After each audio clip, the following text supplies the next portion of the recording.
Good day. Welcome to your news at noon on Kaieteur Radio. I'm Kevin Smith. Let's get to the news in detail. Mitsui Ocean Development and Engineering Company, or MODEC, which is based in Japan, announced this week that it has signed a contract to perform front-end engineering and design for an FPSO for ExxonMobil Corporation's Uaru development project in the Stabroek Block. It should be noted, however, that the award was made in the absence of the government's approval for Exxon's field development plan for Uaru. Even the environmental impact assessment for the project has not been made public, as is customary to allow for nationwide consultations.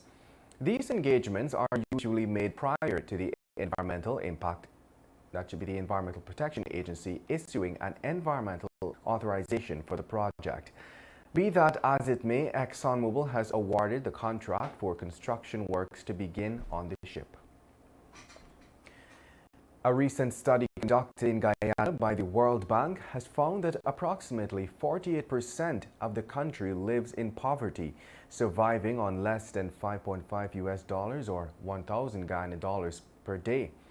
In its latest fact sheet on Guyana, the international organization said the country's national poverty status is among the highest in the Latin America and Caribbean region.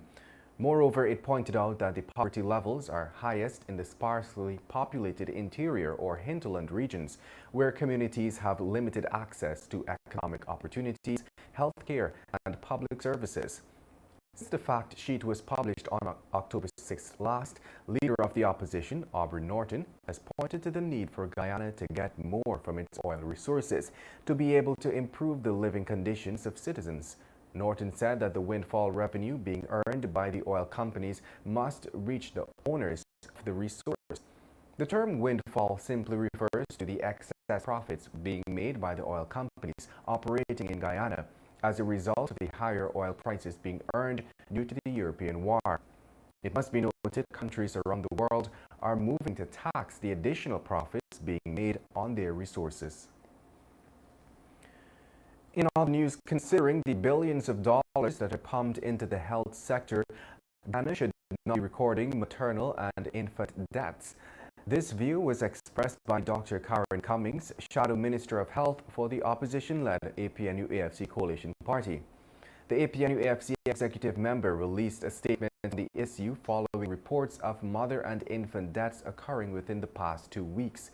Alluding to the headlines in a daily newspaper where a large woman and her unborn child died at the Georgetown Public Hospital on October 20th, and then a Mahaica woman and her unborn child died at the same hospital on October 29th. Dr. Cummins said that the opposition party is extremely disappointed to find maternal, prenatal and neonatal deaths occurring in Guyana. And moving on, 2 Grove East Bank Demerara men were on Tuesday arrested by police for faking their own robbery and reporting it to the police. The Guyana Police Force in a statement said that about 16 hours 40 on Tuesday, the duo, Vijay Dio Chand, a 35-year-old Mason, and a 25-year-old Lincoln Scott, provided ranks of the Grove Police Station with a fictitious report that 6 bicycle bandits robbed them of $125,000, their cell phones, a wallet containing $1,000, and an ID card along with other personal documents at Friendship, East Bank Demerara.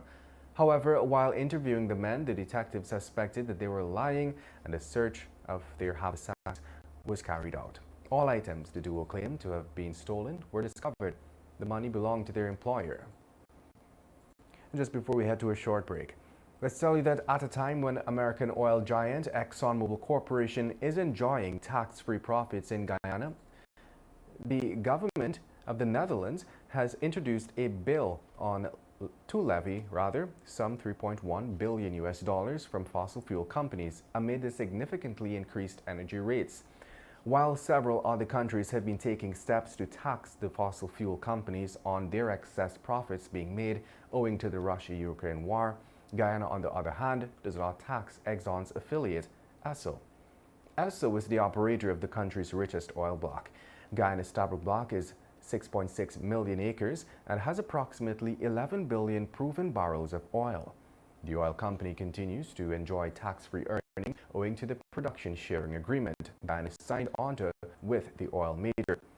In fact, the 2016 agreement Ghana has agreed to, under the taxation provisions, pay Exxon's share of corporation and income tax. As such, it would mean that Guyana foregoes each year billions of US dollars. The time now moved on to 12 hours 12 in Guyana. We'll take a short break and return with your news.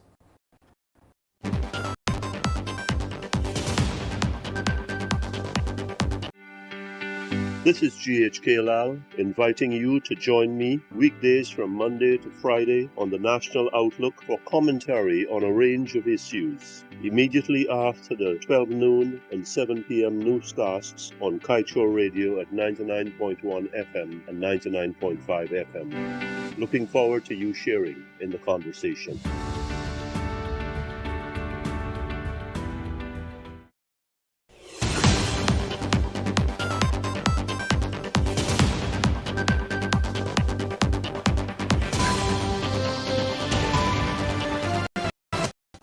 Welcome back. Let's continue with the news.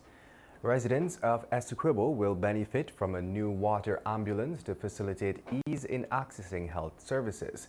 Health Minister Dr. Frank Anthony on Monday commissioned the $24 million ambulance, which is equipped with a 250 horsepower engine. Regional Health Officer for Region 2, Dr. Ranjeev Singh, said that the water ambulance will provide an efficient mode of transporting patients to Parika. As Guyana launched Road Safety Month on Wednesday, accident survivor Monique Hetmeyer called drivers to value lives as she recalled the accident which caused her to lose a leg.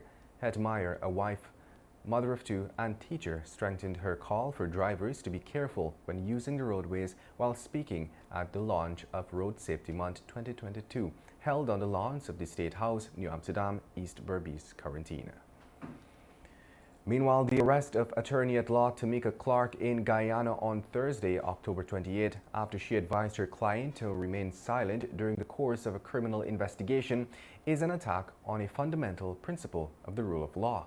This view was expressed by the Jamaican Bar Association, which released a statement condemning the arrest. According to the association, this gross encroachment by the state has the result of undermining the rule of law. The association said that it shall remain carefully attentive to this case. And 26-year-old Yusuf Hines, a photographer of Bartica, Region 7, was on Tuesday placed on $150,000 bail for allegedly raping an underage girl. Hines appeared at the Bartica Magistrates Court. He was not required to plead to the indictable charge that was read to him. And at this point, we close things off as usual with the page 7 of the Kaieteur News. Exxon Racing, PPPC government stalling. Exxon is ramping up production and running red lights, breaching safety requirements. President Ali and Vice President Barra Jagdeo step aside and let Exxon run over Guyana. This is not governance, it is connivance by the PPPC government and Exxon. This is not the PPPC government manifesting strong leadership. This is Exxon sinking a leaderless Guyana ship. That brings us to the end of today's News at Noon. I'm Kevin Smith. Thank you for listening. Want value for your advertising dollar? Then place your ads on Kaieteur Radio's newscasts. Streamed live on 6 different mediums, reaching hundreds of thousands. Advertise today and watch your dollar grow. Call us on 225-8465 or 226-8210 today.